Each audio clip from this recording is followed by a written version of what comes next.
North Vietnamese from supplying the Viet Cong.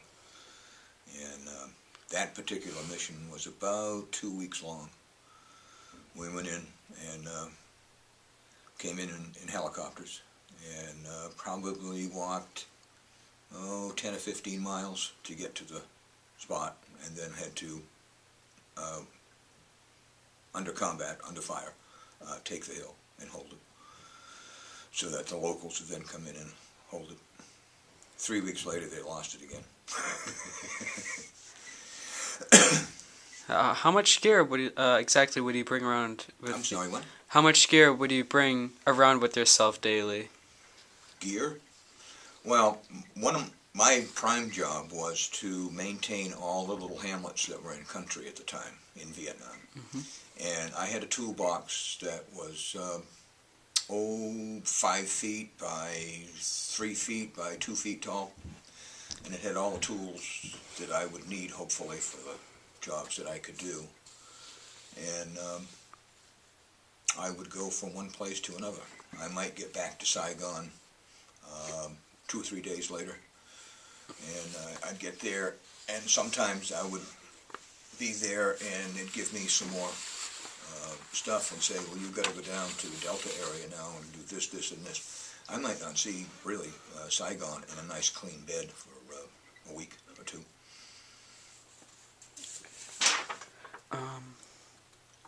How did you spend your free time during the service? Well, there were times I took college courses. Of course, when I was in Okinawa, Guam, and the Philippines, I used to tour the areas.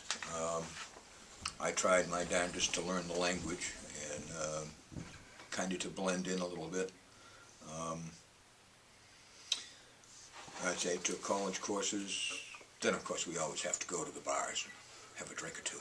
And that goes without saying. Did you ever make any long-time friendships with anyone from the war? Oh yeah, well, a lot of fellas. I'm a past president of my battalion reunion group, and we have on average about 40 to 50 fellows that show up, and some of them are close friends. Of all the places you went abroad, which place is most memorable to you?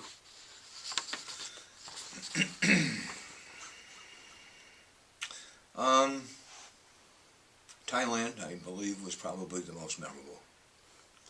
And why? Why is that? The people were much cleaner. They knew what a bar of soap was. They were very courteous. And they were more than anxious to talk with an American.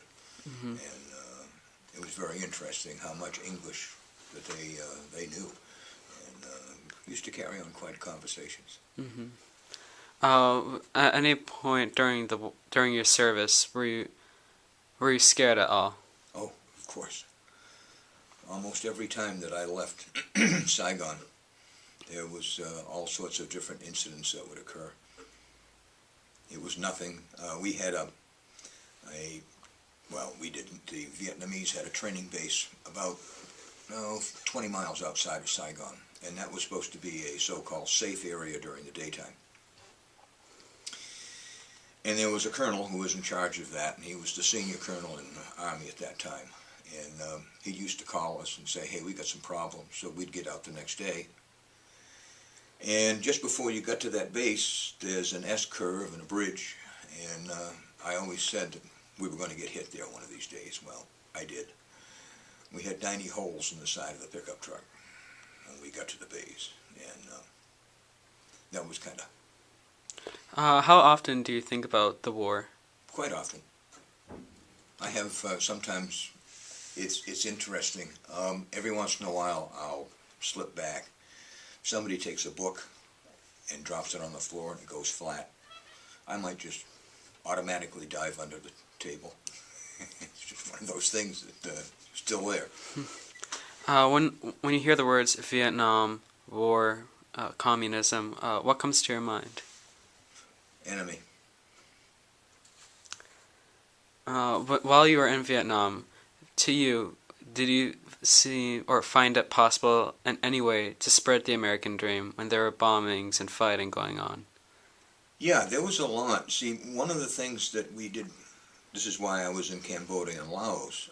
I was a part of a technical assistance team, and we would go in for 6 months in whatever country we were going in, and we would work with the locals and building a school or building a road or any of these things, a bridge. So, we did have a lot of come and go with the civilians and the locals. And how did the locals react when they saw the U.S. arriving to their country?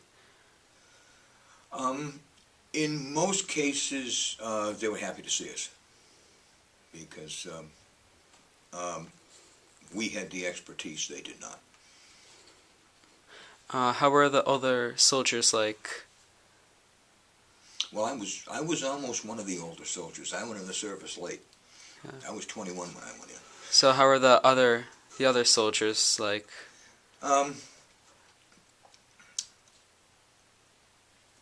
We had a lot of Korean veterans that were still in the service at the time, and of course, their thought was we should have finished the job in Korea and not have to do this in Vietnam.